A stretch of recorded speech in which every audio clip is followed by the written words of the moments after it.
দাম বাড়িয়েও লাগাম টানা যাচ্ছে না বিদ্যুৎ ও জ্বালানির ভর্তুকির ব্যয়।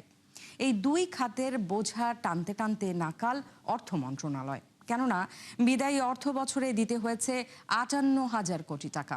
অবশ্য দাম বৃদ্ধি করায় এবছর কিছুটা কমতে পারে সেই অঙ্ক। এই অবস্থায় বাজেটে ঘোষিত সংস্কার উদ্যোগ বাস্তবায়নে জোর দিতে হবে বলে মনে করছে অর্থ মন্ত্রণালয়। অর্থনীতিবিদরাও পরামর্শ দিয়েছেন পিডিবির অনিয়মে লাগাম টানার। রুহুল আমিনের রিপোর্ট।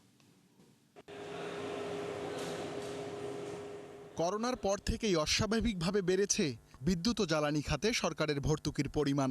২০২১-২২ অর্থ বছরে এই দুই খাতে ১৮,০০০ কোটি টাকা ছাড় করে অর্থ মন্ত্রণালয়। ২০২৪-২৫ অর্থ বছরে যা বেড়ে দাঁড়ায় ৬৮,৫০০ কোটিতে। বিদায়ী অর্থ বছরেও সরকারকে এ খাতে খরচ করতে হয়েছে ৫৮,০০০ কোটি টাকা। চলতি অর্থ বছরের বাজেটে বিদ্যুতে ভর্তুকি বাবদ বরাদ্দ ৩৭,০০০ কোটি টাকা। অর্থ মন্ত্রণালয়ের হিসাবে দাম বাড়ানোর ফলে বছর শেষে তা কিছুটা কমে দাঁড়াতে পারে ৩০,০০০ কোটিতে। যদিও রূপপুর পারমাণবিক বিদ্যুৎ কেন্দ্র চালু হলে বদলে যেতে পারে সেই হিসাব।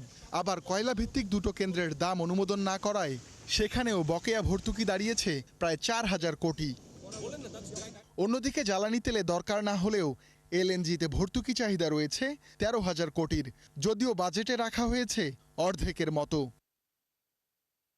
মধ্যমেয়াদী সামষ্টিক অর্থনৈতিক নীতি বিবৃতিতে ভর্তুকি কমাতে সার্বজনীন ব্যবস্থার বদলে সুনির্দিষ্ট ভর্তুকির কথা বলা হয়েছে, যদিও এটি বাস্তবায়ন কঠিন বলে মনে করেন অর্থনীতিবিদরা। ইটস ডিফিকাল্ট অ্যাডমিনিস্ট্রেটিভলি ইমপ্লিমেন্ট করা। কিছুটা বিল্ট ইন করা আছে, যেমন ১০০ ইউনিটের নিচে হলে কমে পায় বিদ্যুৎ। এটা কিন্তু গরিবদের জন্য লাইফলাইন ট্যারিফ যেটাকে বলা হয়।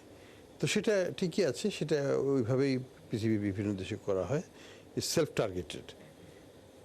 এখন যদি বলা হয় যে পেট্রোল কেনার সময় আমার কাছ থেকে ১২০ টাকা নিবে, আরেকজনের কাছ থেকে ৭০ টাকা নিবে, এটা ইমপ্লিমেন্টেবল না। ভর্তুকি ইজ রিগ্রেসিভ, একটা রিগ্রেসিভ ট্যাক্সেশনের মতো। ভর্তুকি সাপোর্টটা যারা বেশি সুবিধাবাদী তারা বেশি ভর্তুকি পাচ্ছে, এবং তো এটা একটা মৌলিক রিফর্ম, সংস্কার দরকার। চলতি অর্থ বছরের বাজেটে বিদ্যুৎ খাতের ভর্তুকি কমাতে কম খরচের কেন্দ্র বেশি চালানো, ক্রয় চুক্তি পুনর্মূল্যায়ন, অযৌক্তিক ক্যাপাসিটি চার্জ কমানো ও কেন্দ্রগুলোর প্রকৃত সক্ষমতা বের করার কথা বলা হয়েছে। প্রবলেম হচ্ছে পিডিবির যে মিসগভর্নেন্স যেটা আছে, মানে কোয়ালিটি অফ ম্যানেজমেন্ট যেটা আছে, সেটার কস্টটা তো এখন কনজিউমারদের উপরে চলে যাচ্ছে।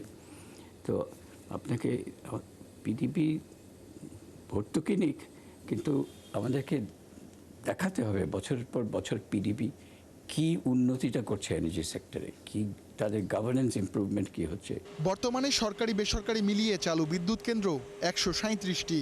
এর বাইরে ভারত থেকেও আমদানি করা হচ্ছে বড় একটা অংশ। রুহুল আমিন, ৭১, ঢাকা।